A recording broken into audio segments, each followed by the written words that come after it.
Lucifer, Beelzebub, the beast, Satan. Hail, Satan.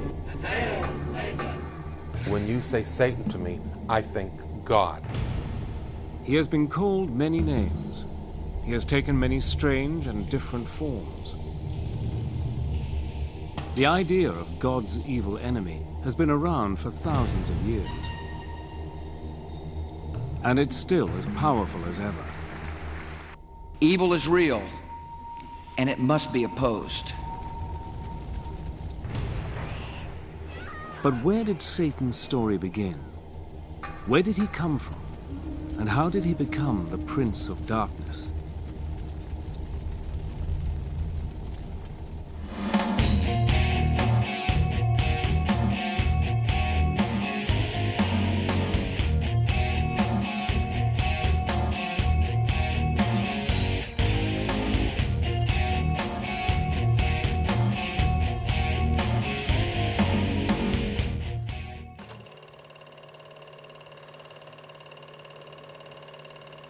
More than 3,000 years ago, in the deserts and pasturelands of the Middle East, unknown hands wrote the earliest chapters of the Hebrew Bible.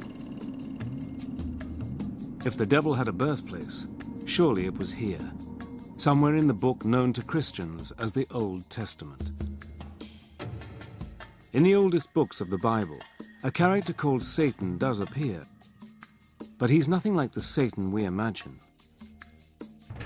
When we read the Old Testament, we find that from time to time there is this strange dark figure who pops up called the Satan. The word the Satan is actually a title. The word means the accuser. And to begin with, it seems that the Satan is one of the angels or attendants in the heavenly court. One of God's servants who, in a sense, had to do some of the dirty work. This Satan has no power of his own. He does only what God tells him. Nor is he a horrible creature with horns and a tail. There's no kind of prince of darkness, somebody who's standing opposite to God. Throughout most of the text, there's no concept at all of an evil force. One of Satan's earliest appearances is as an angel in the book of Job. In one of the best-known stories in the Bible, Satan argues that Job, one of God's most loyal servants, is only pious because he has a good life. God agrees that Satan can test Job by inflicting on him all kinds of diseases and calamities. In the end, in spite of dreadful sufferings, Job continues to worship God, and Satan loses the argument. The Satan who makes Job's life a misery isn't a demon or even a bad angel. And he doesn't live in hell. There wasn't any kind of concept of a hell like we have, you know, a place of fiery torment and torture. In fact, to the ancient Israelites, what happened when you died was really very little. You went to a place called Sheol, and this was just a sort of dark, shadowy place, a sort of underworld, where everybody who died went, irrespective of whether you were good or bad. So where is the Satan we know? Where's the fiend who's eternally at war with the forces of good? The monster who rules over the flames of hell and punishes sinners?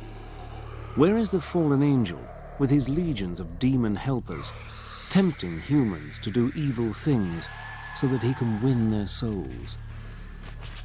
If the traditional devil doesn't come from the Jewish Old Testament, where does he come from?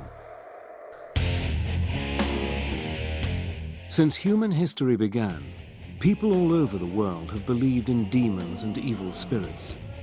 A few share some traits with our devil, like horns or a beard, but none are as powerful as Satan. So where did people first get the idea of an ultimate evil being? 3,500 years ago, in ancient Persia, where Syria, Iraq, and Iran are now, there were many gods, good and evil, until one man, a religious teacher called Zoroaster, reduced the whole complicated cast of characters to two. Zoroaster is a revolutionary, primarily because he in one sense, personifies these ethical categories into a good god, Ahura Mazda, and a bad god, Ahriman. And this is an extremely potent idea, and one which forms the basis for later conceptions of dualistic thought. In other words, the separation between good and evil. The good god is the all-knowing Ahura Mazda, the god of light and order. The evil god is Ahriman, god of chaos, darkness, and lies. In Zoroastra's teachings, the universe is a battlefield between the gods of good and evil, and every person on earth must take sides. After death, good people are rewarded in heaven, while sinners are punished in a dark and gloomy hell. It is one of those ultimate, rather attractive kinds of dualism, that this life is a struggle between good and evil, therefore choose good, between light and darkness, therefore choose light. Under the powerful Persian emperor Darius the Great, the teachings of Zoroaster become the official religion of the Persian Empire, an empire which includes the lands of Israel. The new Persian ideas about good and evil soon find their way into the Jewish scriptures. So we get a clear demarcation of what we would call Jewish ideas, okay, and we can spot the Zoroastrian ideas in the Old Testament. They are there, notions of heaven and hell. Okay, the beginning of actually seeing the devil personified as the fierce opponent of God.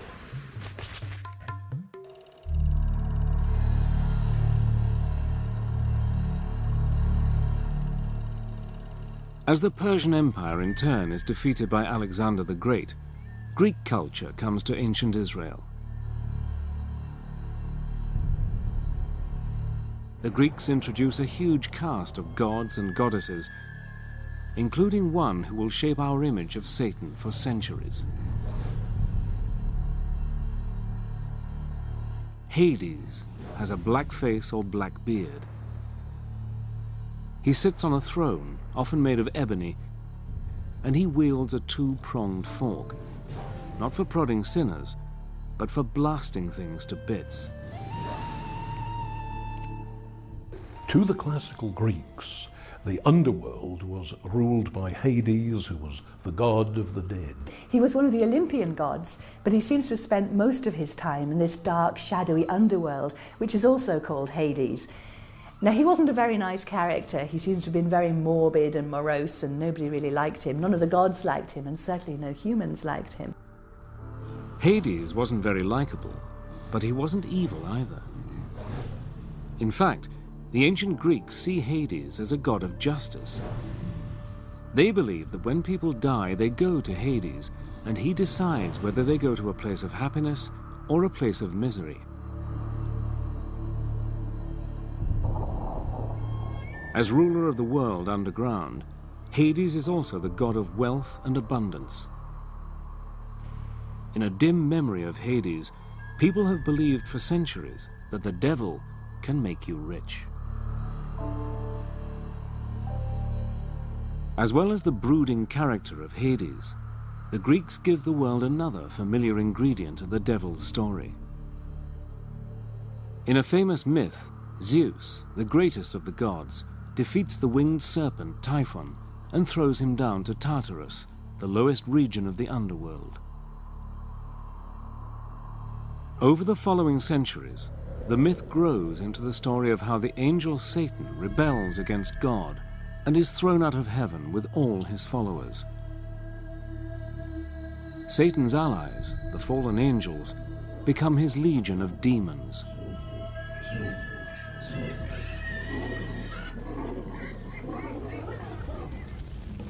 When we think of hell, we think of fire, lava, and sinners being horribly tortured.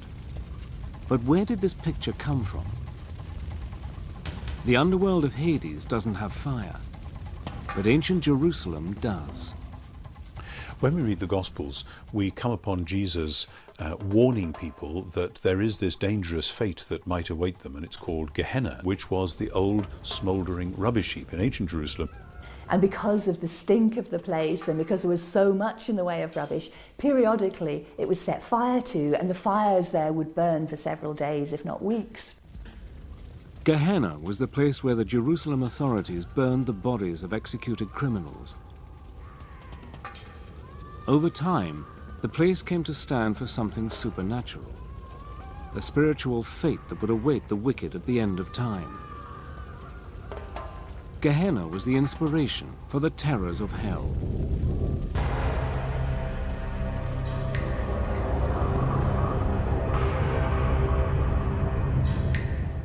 By the time the Christian Gospels are written, towards the end of the 1st century AD, Satan has grown into a powerful figure.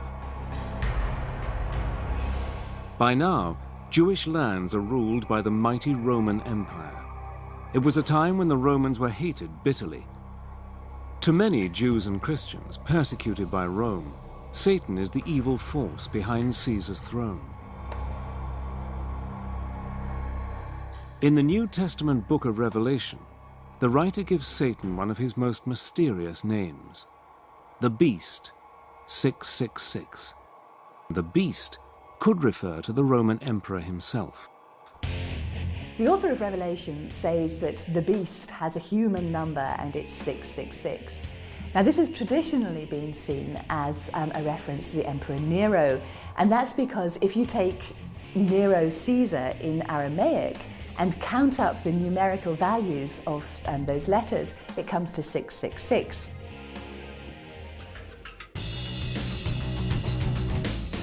The book of Revelation says that the devil was sent down by God into the abyss, where he will be locked up for 1,000 years.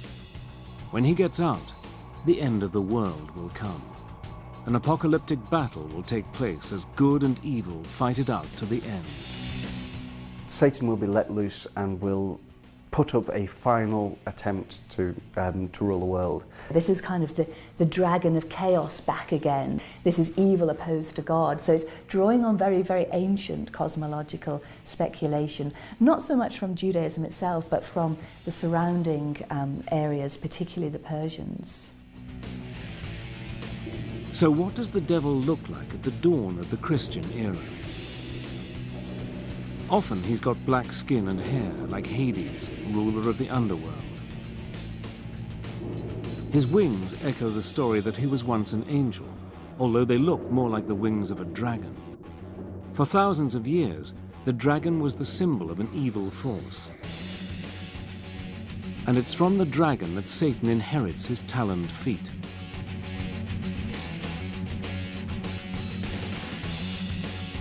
When Satan isn't being a dragon, he's a snake. The serpent, said to have tempted Eve in the Garden of Eden, has long been believed to represent the devil, although the scriptures don't actually say so. In fact, Christian leaders disagree, sometimes violently, about what the devil is like. But one thing they do agree on: he is busy working with and through their enemies. 4 centuries after Christ, a Roman emperor, Constantine the Great, converts to Christianity. Within a generation, the once persecuted religion is the official creed of the mightiest empire on earth. Christian bishops now have real power, backed up by the state, and they use Satan to help them keep it. Again and again, church leaders claim that those who disagree with them, especially other Christian groups, are working for the devil.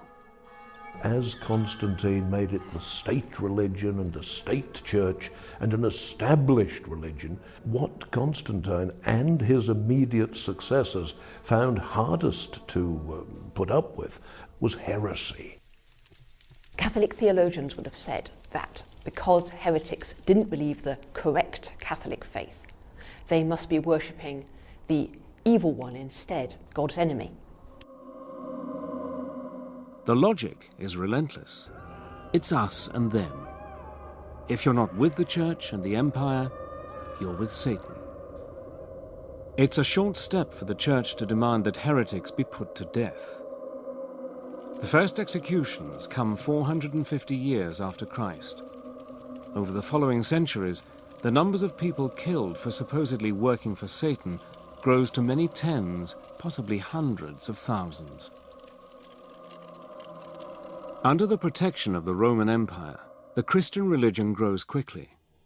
But the bishops worry that the pagan gods are far too popular. Thousands of Romans still pray to the winged goddess Fortuna, the bringer of luck. But the most popular pagan god of all is Pan. Christian leaders see him as a serious threat who must be discredited.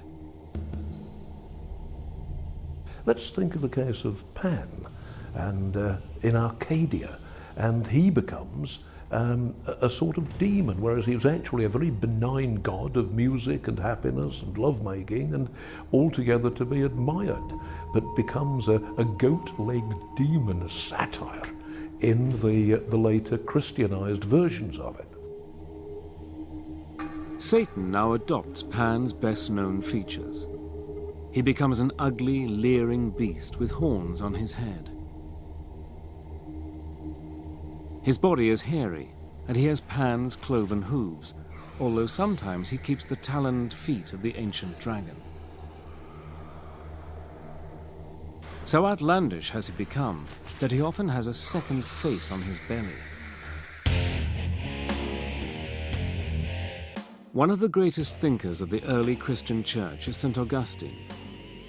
Augustine is keen to show that the old nature gods are dangerous demons. According to Augustine, male demons called incubi appear to women at night and seduce them. Even more disturbing for Augustine, saintly men could be visited in their beds by female demons called succubi and forced to do sinful things against their will. When, during the long dark hours, their frustrated minds produced all sorts of sexual visions and erotic pictures, and they had to expel these from their minds. I thought, well, how on earth could this have come into my pious celibate mind? It isn't me. This is an entity. This is something downright evil.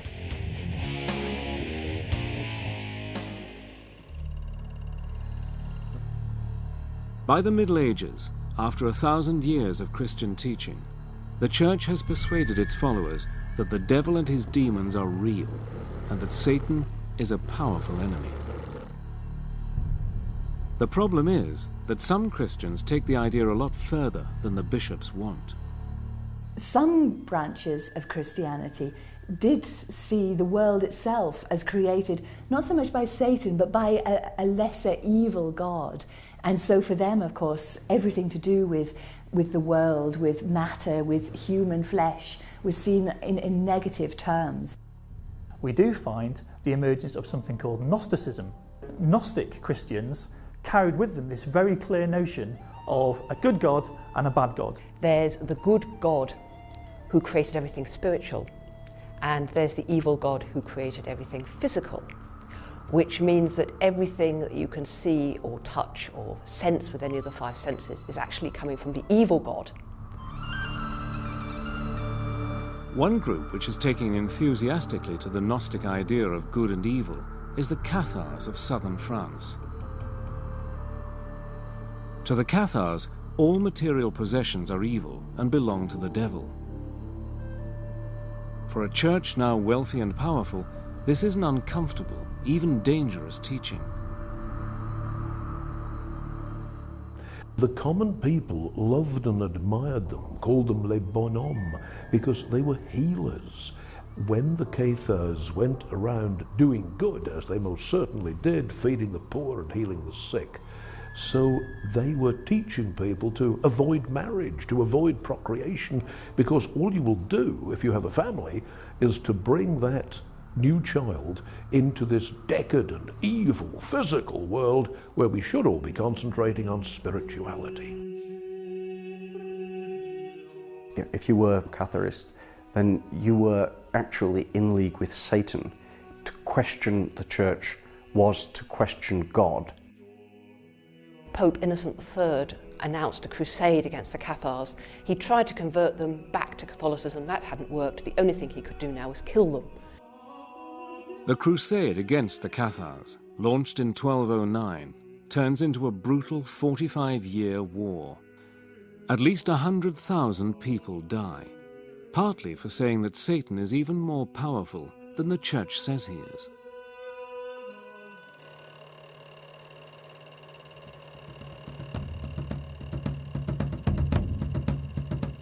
The crusade against the Cathars is against fellow Christians, but for almost 2 centuries, the Crusades are mostly about fighting Islam for control of the Middle East. In medieval Europe, Islam is seen as a heresy, the work of the devil. Muslims too are quick to claim their enemies are in league with the evil one. In the Quran, Muslims are instructed to fight against non-Muslims because they are friends of Satan. Both sides, inheriting the ancient beliefs of the Persians, see the world as divided into good and evil, justifying all the horrors of war and conquest. The Crusades leave a sinister legacy. In the middle of the campaign, Pope Gregory IX founds the Inquisition.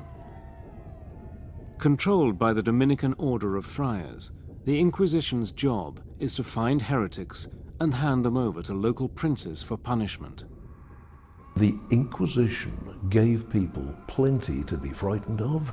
It gave them the fires of hell to be frightened of, and it gave them, in a more immediate sense, the Inquisition itself. They had the right to arrest that person without telling them who'd accused them, or indeed what they were accused of. The accused are guilty until found innocent, and can be held for as long as the authorities want. Anyone who questions the Inquisition is immediately suspected of being in league with the devil. In the fight against Satan and the powers of evil, medieval rulers believed that, as in any war, information is vital. Up till now, the Church has not officially allowed Christians to be tortured, although torturing Jews and Muslims is acceptable. But in May 1252, Pope Innocent IV rules that Christians suspected of heresy can be tortured until they confess they are working for the devil and inform on co-conspirators. Once you've set up a debate that defines somebody as a Satanist, as a servant of Satan, then you have put them in a position where you can do what you want to them because you are justified by working for the forces of good. Generally, once somebody had been accused of heresy, there was no way they could clear themselves. No matter what they said, because they were a heretic, therefore in league with the devil, therefore anything they said was like to be a lie. But the torturers can't do whatever they please. They are supposed to follow strict guidelines. In theory, and according to Pope Innocent IV in the middle of the 13th century, torture should be limited, it should not draw blood, it should not lead to serious permanent damage to the person who's being tortured. In practice, these regulations are not always followed. But there's also something which the psychologists would refer to as a rationalization process, that it could all be very well for them to say, oh yes, we are trying to save your immortal soul, we're trying to keep you out of hell, we're trying to prevent the devil from getting you, and what they really mean is we rather fancy your farm. All over Europe, the new powers, supposed to be used against Satan, are used by the unscrupulous to seize wealth or to do down their enemies. In 1307, King Philip the Fair of France brings witchcraft charges against the leaders of the Knights Templar, the fabulously wealthy order of crusaders. Philip accuses the Templars of worshipping a pagan idol called Baphomet, a supposedly satanic figure. The Templars have been involved in the Middle East in negotiations with Muslims, and some people in Western Europe thought they had been in league with the Muslims, and because the Muslims, everybody knew, in inverted commas, were involved in magic, there is therefore a hint that perhaps the Templars were involved in magic too. They were attacked and largely destroyed on Friday the 13th of October in 1307, sealed orders given by Philip le Bel to his seneschals to attack every Templar stronghold simultaneously. Ever since the purge of the Templars, Friday the 13th has been seen as an unlucky day, somehow connected with satanic forces.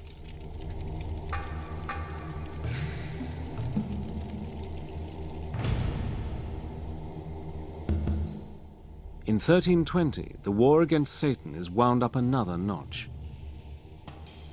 Pope John XXII orders the Inquisition to target any kind of witchcraft, sorcery, or necromancy. A big worry is that unscrupulous priests who know how to drive out devils with the rites of exorcism might instead use exorcism to invite the devil in. Formulas, Latin formulas and rituals which can be used to command the demon. Now, once you've got a Latin formula that has power to command a demon, I could use that to command a demon to do my washing up, you know? I could use that power to command a demon to get this woman I fancy into bed. The necromancers are interested in using the formulae of exorcism to command demons to do other things that they are interested in. You know, a demon could make me rich. A demon could find some hidden treasure for me. Fear that necromancers and witches are all around, conjuring up demons and making pacts with the devil, sweeps across Europe.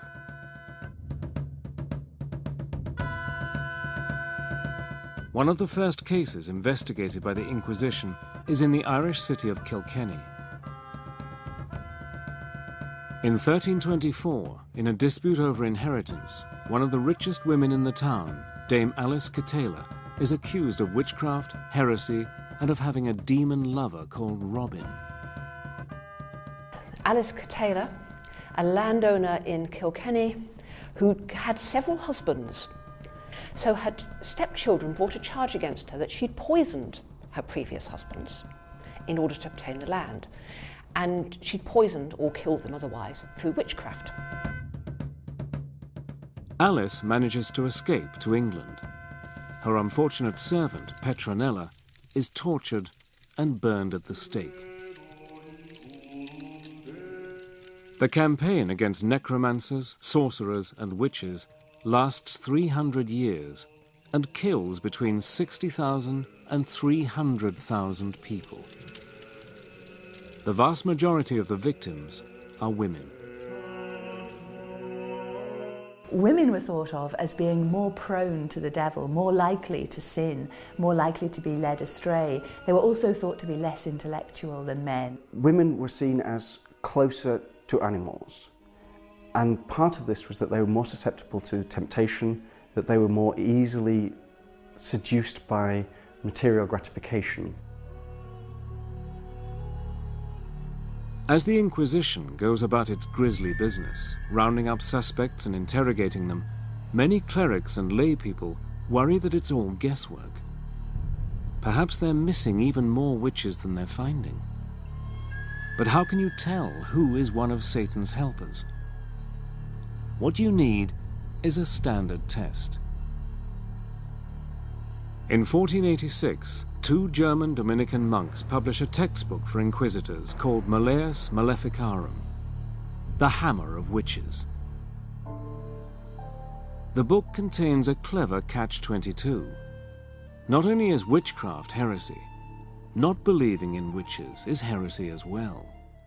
The Malleus Maleficarum was the manual, the how to get rid of all these demonic fleas that had infested a human being. It was a book of what witches were, what witches did. Malleus Maleficarum tells the Inquisitor everything he needs to know. Witches have the mark of Satan on their bodies, a birthmark or a wart. They can fly by rubbing magical herbs on their skin, and they gather at Satan-worshipping ceremonies called Sabbaths. At these, they celebrate a twisted version of the Christian Mass, kissing the devil's rear end in a blasphemous act of homage.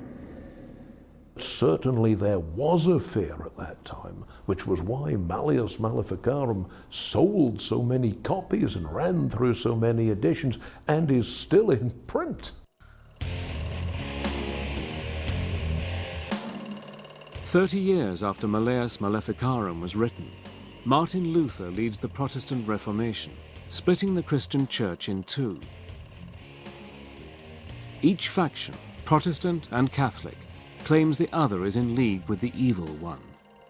Both sides use Malleus Maleficarum to find Satanists, and not just in order to destroy them. Witch hunting is a kind of scientific quest.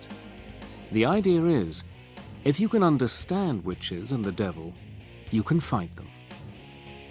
The whole business of witch hunting is almost a sort of intellectual research project. I need to gather a bit more data about, what demons do. So I'm going to interrogate a few more witches to get a bit more data, and then I'm going to write it up in my book.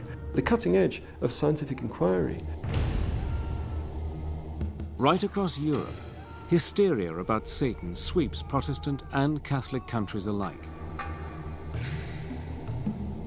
In Scotland, James VI, one of the best educated kings in Europe, is so caught up in the craze, he writes a book about the devil and witchcraft.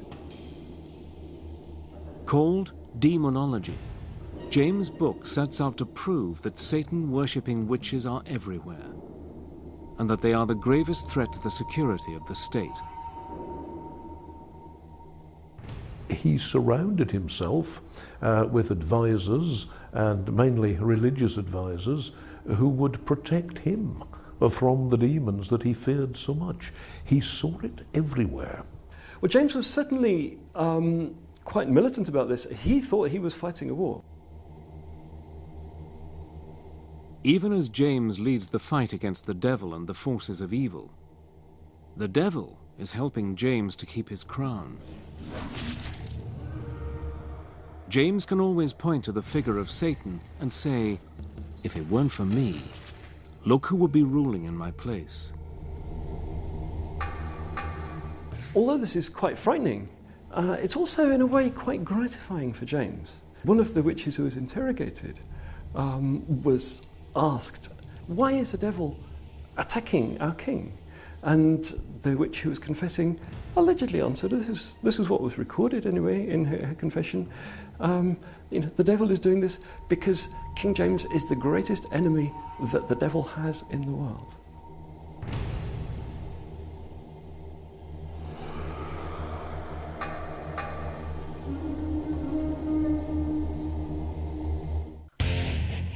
When the New World of the Americas is colonized by Europeans, the devil travels with them. The Puritan colonists who arrived from England in the late 1600s are strong believers in the power of Satan. They're convinced that everyone who isn't a Puritan is controlled by the devil, and that women are especially susceptible to Satan's powers. They had established what might be called Puritan communities, and were looking to build a great example for the rest of Christendom.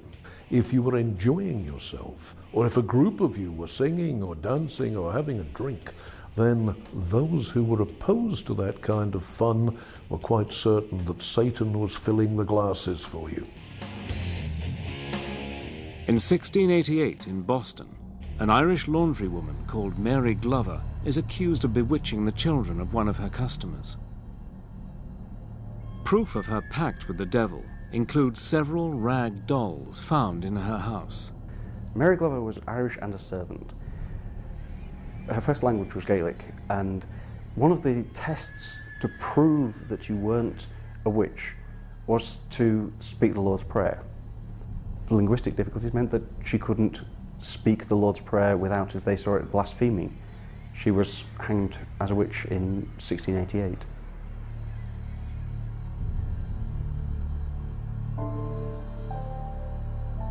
Three years after Mary Glover is hanged, less than 20 miles away at Salem, Massachusetts, the testimony of 3 young girls leads to a mass execution. Some of the children were said to be possessed by spirits sent from the witches.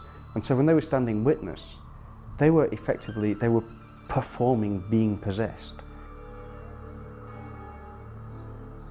In the Salem witch hunt, 150 people are arrested. 19 men and women are hung or crushed to death. 17 others die in prison.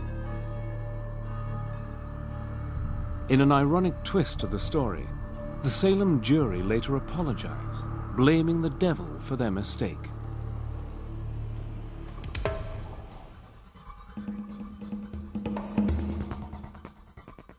By the 1700s, the witch craze in America and Europe is almost over. A new, more scientific view of the world is gaining ground. Modernism, as the project that we get from the 18th century Enlightenment, actually banished religion, superstition, and all of that, and just said that that belongs to the Dark Ages. We're now in the modern world. We believe in facts, we believe in science, and if you want to be religious, that's a private option which you can go and practice somewhere else. Although the witch hunts have ended, and the educated classes of Europe and America even start to question whether the devil exists, in the folk tales of ordinary people, Satan lives on. But he's very different from the formidable and terrifying devil of the witch-finders. One of my own favourites is that of Dunstan, who was a very powerful blacksmith. The devil arrives and asks to have his shoes replaced. And he simply gets hold of his nose with 2 red-hot tongs and throws him out. And that is a very, very different devil. That's a devil that you can put in his place. By now, the devil has shed some of his ugliness and crude habits. In fact, he's often a member of the decadent aristocracy. He's a handsome gentleman dressed in fine clothes and mixing in fashionable company. Like Hades, the Greek god of the underworld, and the Satan of the ancient Gnostic heresies, this Satan controls the material world of wealth, power, and sex. He can give all these things to you if you promise him your soul. The most famous of all devil folk tales is the story of Faust. The devil, in the form of the clever and devious Mephistopheles, offers to grant Faust all his wishes. But there's a price. One of the things that many necromancers or people using necromantic spells are interested in is how to get women into bed. Faust is very interested in that, and he gets all kinds of women, including Helen of Troy. Faust's bargain with the devil ends in disaster for Faust. Mephistopheles calls in his debt, and Faust dies horribly. The devil takes him away to spend eternity in hell.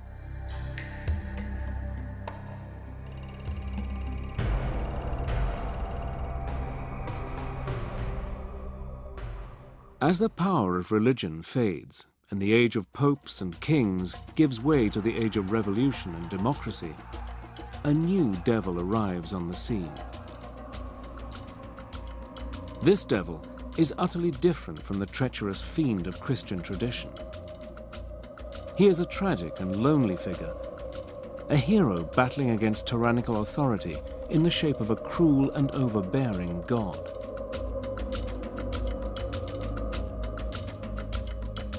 Satan is now a brave and handsome rebel. And so you get the kind of romantic view of Satan as not really a villain or an evil person at all, but the opposite of that. Satan is a good guy who's challenging the boss. In the age of Romanticism, we find the poets, particularly like Byron, creating a Byronic hero who is somehow dark and sinister and has a past. And so, far from being something to shun and something to fear, the devil is admired.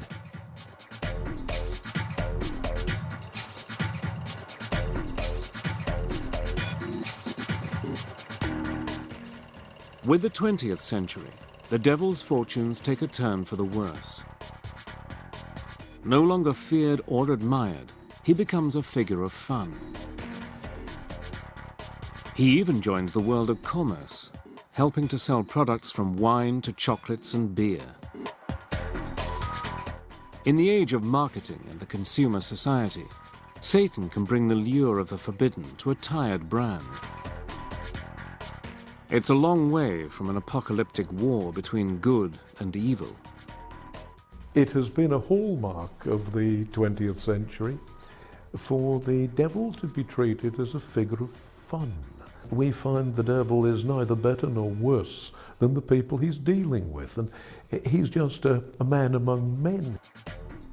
Satan seems to have been cut down to size. The Prince of Darkness has become a mischievous imp. But in a surprising twist, a different Satan, the glamorous rebel so admired by the revolutionaries of the 19th century, makes a startling comeback in the 1960s. There was a strong sense of rebellion against everything that anointed the Western political power structure. And it was Christian, it was capitalist, it was warmongering. And so the counterculture started exploring anything that was counter to that. In 1966, occult showman Anton LaVey founds the Church of Satan in San Francisco. Part religion, part money-making racket, the Church of Satan attracts lurid headlines, mostly encouraged by the publicity-seeking LaVey himself. We believe in greed, we believe in selfishness, we believe in all of the lustful thoughts that motivate man, because this is man's natural feeling. He called himself Anton Sander LaVey of Romanian descent, but the truth of the matter is he was Howard Stanton Levy, who was born in Cook County, Illinois in 1930. He held these weekend lectures and witch circles in his house, and people would come in and pay their $2 a head. Well, finally, he had this friend, it was a publicist, who said, you know, I have an idea. Why don't you turn this thing into a church? You could make a bundle of money. And of course, that's what he did. He has been called everything from a carny to a manipulator to a brilliant philosopher. The truth lies somewhere in the middle. There were doctors, lawyers, college students, factory workers, farmers, you name it. They came from all levels of society. In spite of the invented rituals, mostly staged for the cameras, neither LaVey nor his followers believe in a real devil. What LaVey admires is Satan the rebel, the nonconformist, provoking the establishment. Predictably, America is fascinated and outraged.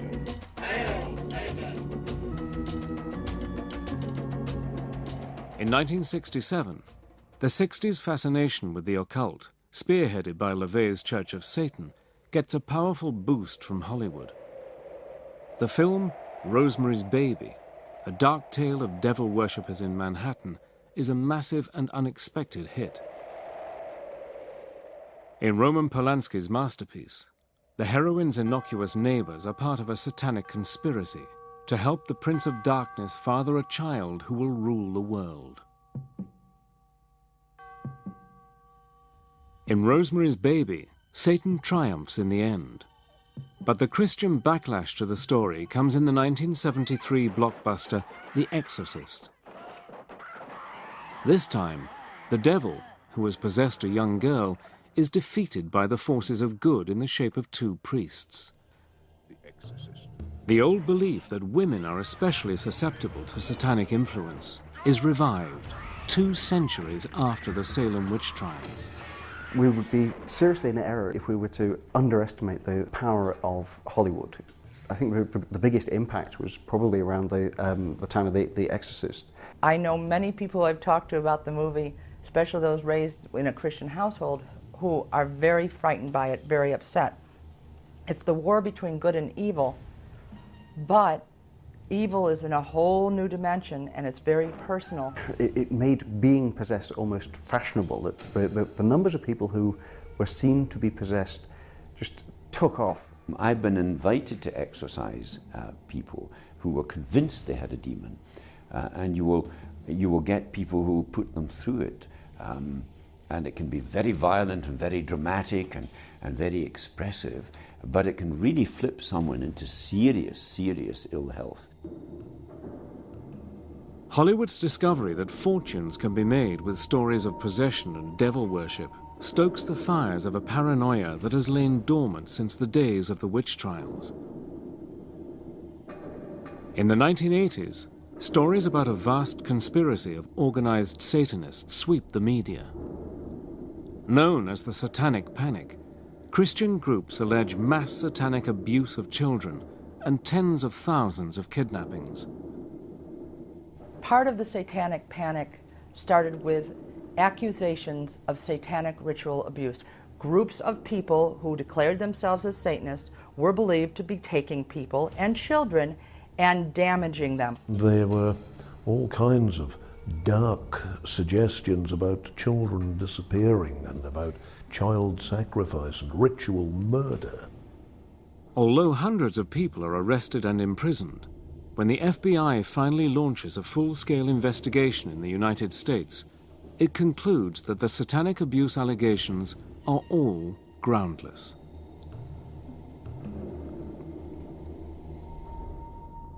One of the horrifying things about human nature is that it lends itself to hysteria. You get it in all periods of history. I think you get it much more virulently nowadays because one of the most potent instruments for spreading hysteria is the modern telecommunications industry. If members of satanic religions mostly don't believe in a supernatural devil and don't pray to Satan, what does the devil represent? Some Satanists claim the devil stands for a spirit of change. A lot of people are frightened by the term Satanism. A lot of people automatically think that Satanists are bad people. They should be no more scared of a Satanist than they should be scared of anyone else they meet. You know, what Satanism means to me is opposition and balance. Alternative thought, playing the devil's advocate. There is no good and evil. I mean, to a mouse, a cat is this horrible evil thing with fangs, but to the pet owner, the cat is heavenly. We create our own reality. That's the whole idea behind Satanism. In the United States, surveys show that almost half of Americans believe the devil is real.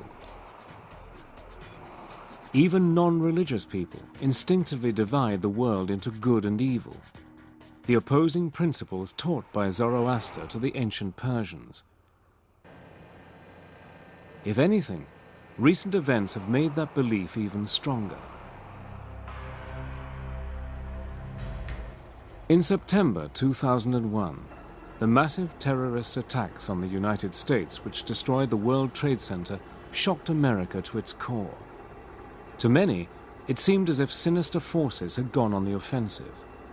It was easy to believe that this was a showdown between the forces of good and evil. To the US government and a large section of American opinion, the attacks were about much more than politics.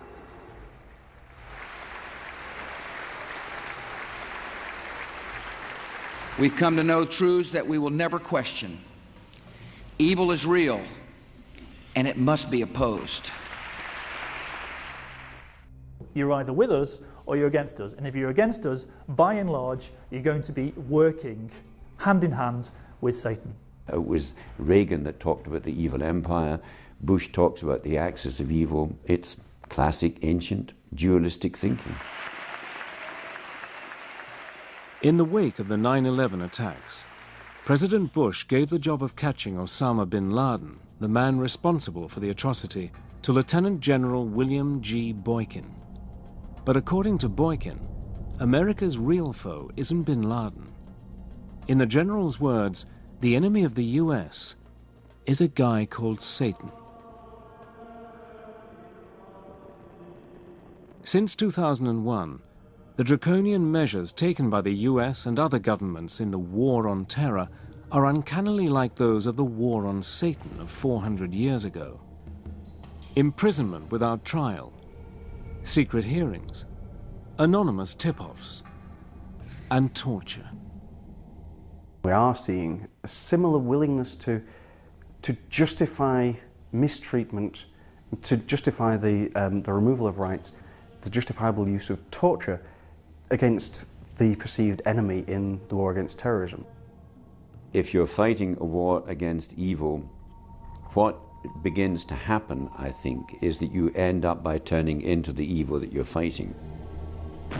Controversially, President Bush called the invasion of Iraq a crusade. The similarities with the historic crusades against heretics are striking. They include a belief on the battlefield that the enemy are not just military opponents, but agents of pure evil.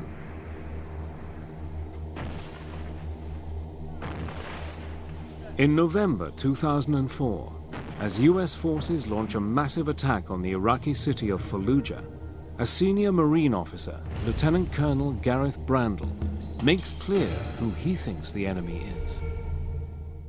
The enemy has got a face. He's called Satan. He's in Fallujah, and we're going to destroy him.